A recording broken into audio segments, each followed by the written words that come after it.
Bismillahirrahmanirrahim. Assalamualaikum warahmatullahi wabarakatuh. Alhamdulillah wassalatu wassalamu ala Rasulillah wa ala alihi wa ashabihi wa man tabi'ahum bi ihsanin ila yaumiddin. Amma ba'du. Sahabat-sahabat semua, adik-adikku, anak-anakku yang saya banggakan dan saya cintai. Alhamdulillah hari ini kita bisa bertemu kembali untuk menambah pengetahuan kita tentang saya kira ini bagus sekali tentang komunikasi politik yang kebetulan negara kita ini tidak pernah sepi dengan aktivitas komunikasi politik. Nah, saya selama 1 semester ke depan akan menemani adik-adik semua dalam mata kuliah komunikasi politik.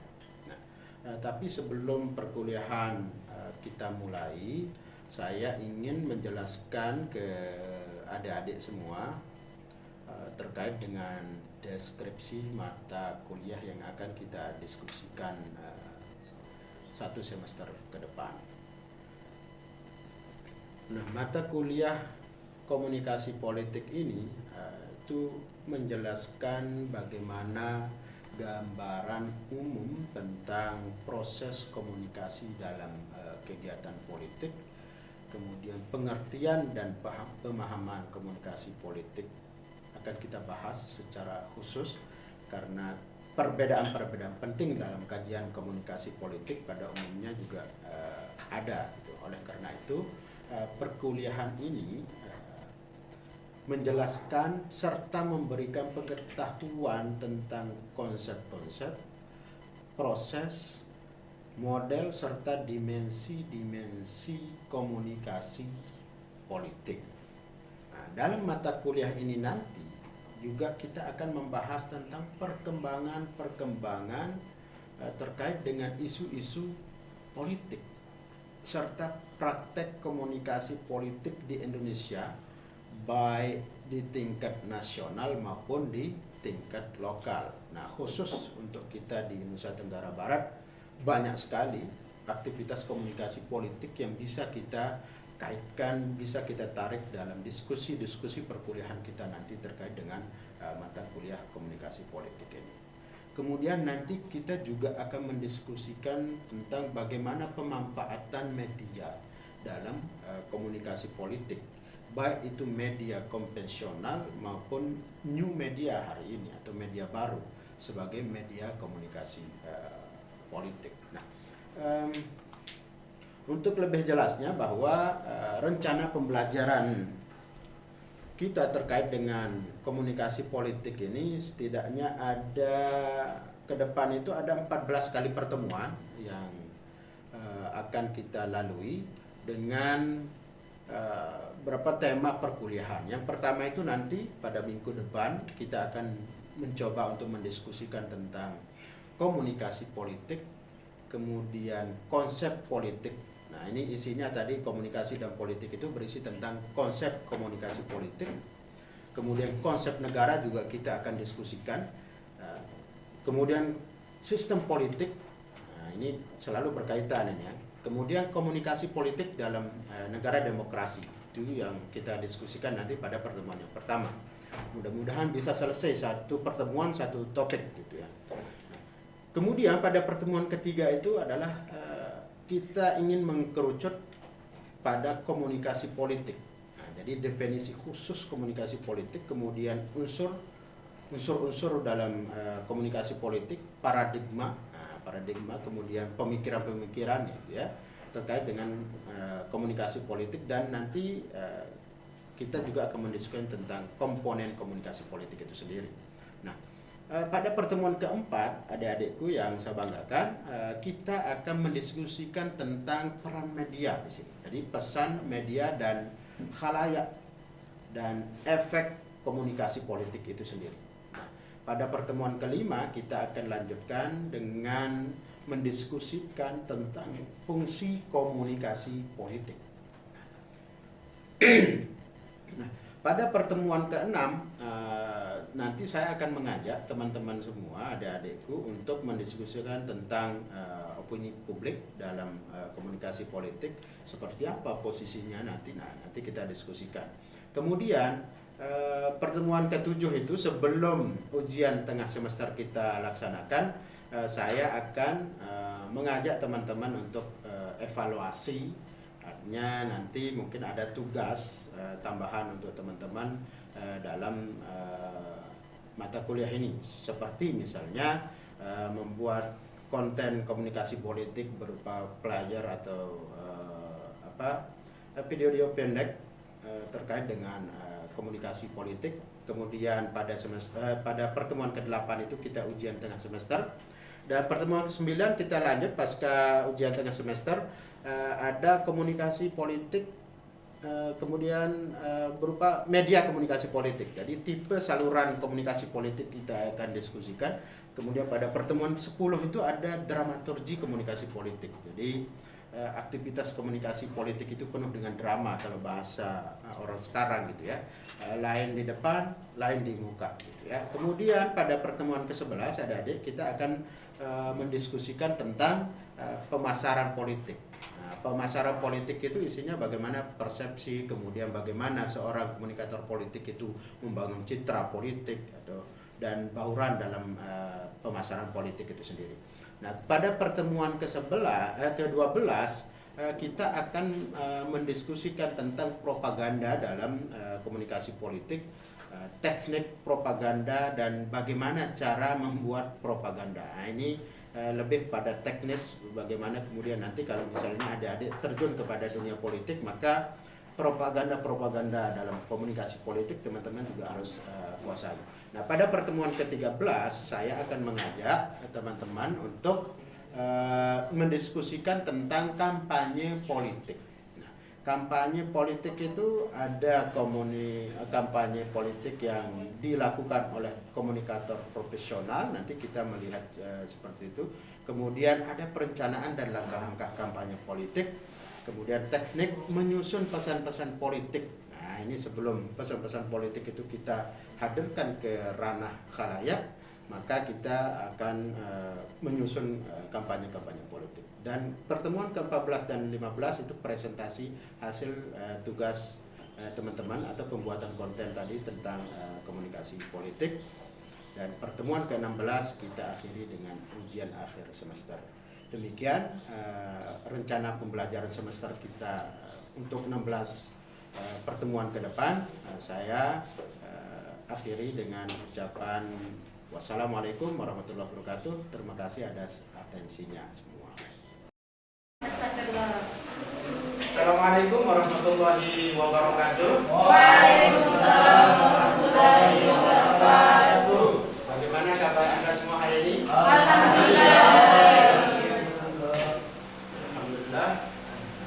Saya juga bangga dengan teman-teman yang memiliki semangat untuk menuntut ilmu sampai siang hari ini. Teman-teman dalam keadaan sehat walafiat dan untuk tetap semangat dalam menjalankan tugas akademik teman-teman sebagai seorang mahasiswa. Jadi tugas teman-teman itu adalah sebagai mahasiswa, bukan sebagai sales ya. Jangan sampai ada di antara teman-teman ini tergoda dengan aktivitas lain di luar pekerjaan Anda sebagai mahasiswa, dan ini amanah dari orang tua kan ya, bukan sebagai sales.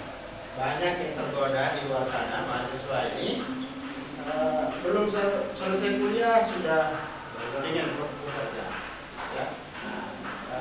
Hari ini saya ingin mengajak teman-teman untuk berdiskusi tentang komunikasi politik sesuai dengan apa yang pernah saya jelaskan pada minggu yang lalu terkait dengan rencana pembelajaran semester kita tentang komunikasi politik. Nah, hari ini saya ingin mengajak teman-teman untuk mendiskusikan tentang konsep komunikasi politik. Kalau kita melihat komunikasi politik, maka ada dua yang perlu kita pahami di sini. Yang pertama itu tentang komunikasi secara umum.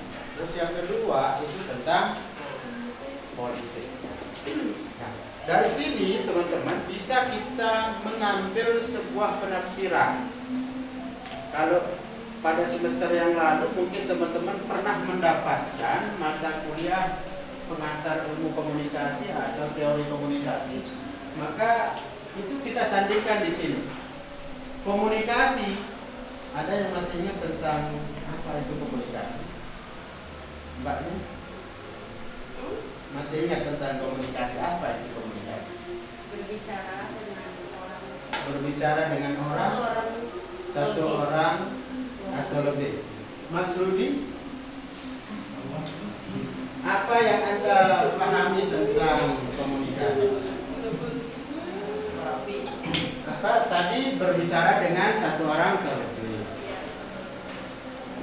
Berbicara dengan satu orang atau lebih. Kemudian Mas Rudi apa Mas Rudi? Masa semua lupa kan? Aduh. Jadi nanti pas sampai di rumah ukos ya, mohon di review kembali gitu ya, pembelajaran teman-teman terkait dengan pengantar ilmu komunikasi atau telekomunikasi. Nah, pada prinsipnya teman-teman, komunikasi itu betul yang dikatakan Pak siapa? Lupa saya. Evina ya? Revina. Komunikasi itu adalah aktivitas berbicara, aktivitas berkomunikasi seperti saya dengan teman-teman yang ada di depan ini, bahwa pada umumnya adalah komunikasi itu adalah aktivitas semua kita ya. Manusia itu pasti terlibat dalam proses komunikasi itu sendiri. Jadi komunikasi manusia itu bisa menciptakan ada norma dan lain sebagainya, aturan. Nah, ketika kita berbicara tentang komunikasi dan politik, maka ada dua hal. Yang pertama ada proses komunikasi, yang kedua ada proses politik. Maka komunikasi politik ini termasuk sederhananya ya, komunikasi politik itu adalah komunikasi yang dilakukan, yang pelaksanaannya itu dan proses-prosesnya itu di dalamnya ada tentang politik.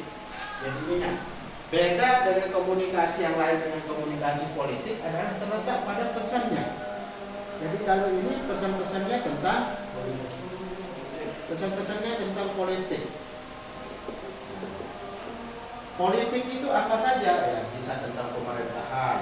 Kalau misalnya hari ini teman-teman di kampung atau di desa itu akan ada aktivitas pemilihan kepala desa ya, pemilihan. Kalau dulu sebelum ada undang-undang desa itu, kadus juga kepala dusun itu dipilih secara demokrasi di tengah-tengah masyarakat kita.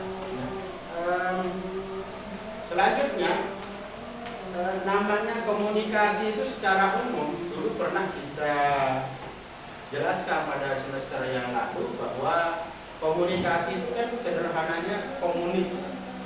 Komunis itu kalau teman-teman pernah membaca itu ya, semua menjadi milik bersama. Harta itu tidak boleh dikelola sendiri, tapi itu nanti menjadi kewenangan negara dalam konteks ini. Ya. Jadi membangun kebersamaan itu komunis. Makanya kalau misalnya nanti komunikasi politik, maka bisa kita tarik bahwa komunikasi politik adalah aktivitas komunikasi yang ujungnya itu untuk mencari kesamaan visi misi. Misalnya hari ini teman-teman coba lihat gimana lamanya Prabowo dengan Cak Imin. Itu hampir 1 tahun mereka membangun komunikasi politik. Awal-awalnya mereka punya kesamaan visi misi, ya. Jadi ada tujuan politik bersama yang ingin dituju.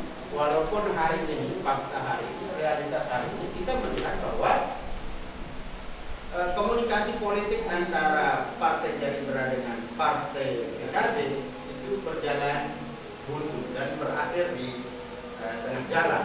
Karena apa? Karena tadi upaya membangun kebersamaan yang kemarin dicita-citakan itu tidak terlaksana, tidak tercapai. Maka kebersamaannya kemudian dipisah dengan sama-sama untuk keluar dari koalisi yang sudah disepakati. Jadi sederhananya komunikasi adalah membangun kebersamaan. Kalau misalnya Mas Rudi mau naksir sama cewek-cewek yang di depan. Nah, itu kan ada banyak upaya yang dilakukan Mas Rudi untuk mencapai makna kebersamaan antara Mas Rudi dengan Regina, Regina ya. Itu komunikasi secara umum.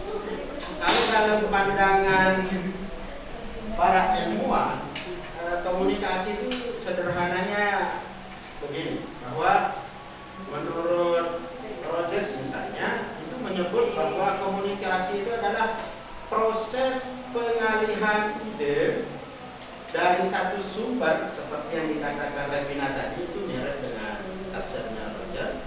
Itu menyebutkan adalah proses pengalihan ide dari satu sumber ke sumber yang lain dengan tujuan agar mengubah tingkah laku. Misalnya Regina tadi ingin menaklukkan hati Mas Rudi. Nah, itu tentu ada ide atau apa namanya proses yang panjang untuk ya, kecuali Mas Rudi itu cepat dia kalah ya. Nah, artinya mengalah, cepat menerima apa yang disampaikan oleh Regina. Kemudian menurut Stone itu menyebutkan bahwa komunikasi adalah suatu proses pada seseorang yang berusaha untuk memberikan pengertian dan informasi dengan cara menyampaikan pesan kepada orang lain. Itu tafsir sederhana seperti yang Regina katakan, itu berbicara dari satu orang ke orang lain. Itu makna sederhana dari komunikasi. Lalu komunikasi itu apa sih? Nah, kan begitu pertanyaannya. Setelah tadi kita mengambil banyak tafsiran, komunikasi adalah proses transaksi ide, pemikiran, dan ya. Jadi proses simbolik yang menghendaki orang-orang untuk mengatur lingkungannya, dalam membangun hubungan antar sesama, ya, antar saya dengan dirimu. Nah, itu ada semacam apa yang ingin kita capai ya, dalam proses komunikasi. Jadi ada proses pertukaran informasi, pertukaran ide yang bertujuan untuk mengubah sikap, ya, mengubah sikap dan perilaku orang lain lawan bicara kita, gitu ya. Dan begitu juga mungkin akan mengubah sikap kita sebagai seorang komunikator utama oleh komunikan kita. Misalnya kalau komunikan kita masih paham apa itu komunikan, lawan bicara, ya, kalau dalam bahasa Arab mad'unya, ya. Jadi kalau kita bicara tentang komunikasi dakwah, maka ada seorang dai dan mad'u. Sama-sama harus berubah sikap, ya. Bukan hanya seorang komunikator yang berharap kepada komunikannya atau kepada mad'unya yang berubah, tapi dai-nya juga harus berubah.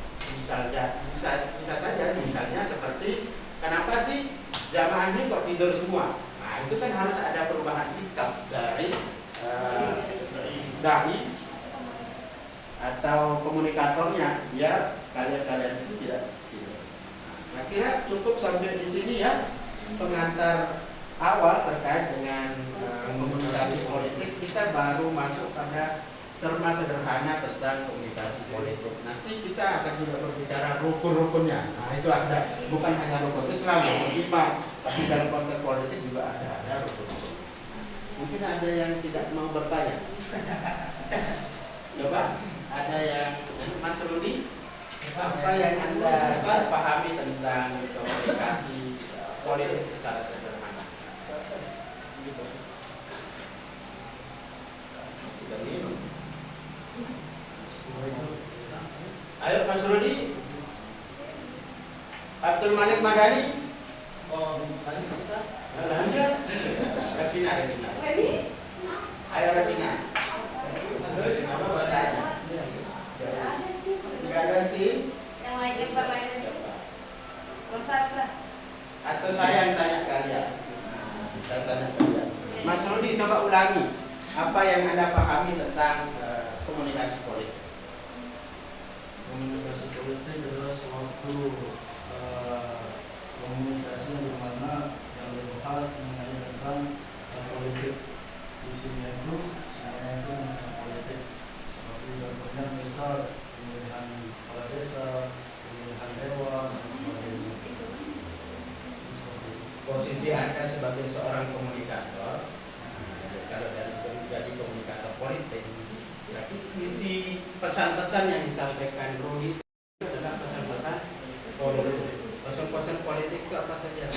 Pilih saya, coblos dia, kan begitu. Ya sederhananya seperti itu ya. Jadi komunikasi politik, insya Allah nanti pada pertemuan berikutnya kita akan mendiskusikan tentang lebih jauh seperti apa komunikasi politik, prakteknya juga seperti apa ya di tengah realitas kita bermasyarakat hari ini. Saya cukupkan sampai di sini. Terima kasih kehadiran teman-teman, atensinya luar biasa. Walaupun ngantuk, kita semua terima kasih. Wassalamualaikum warahmatullahi wabarakatuh.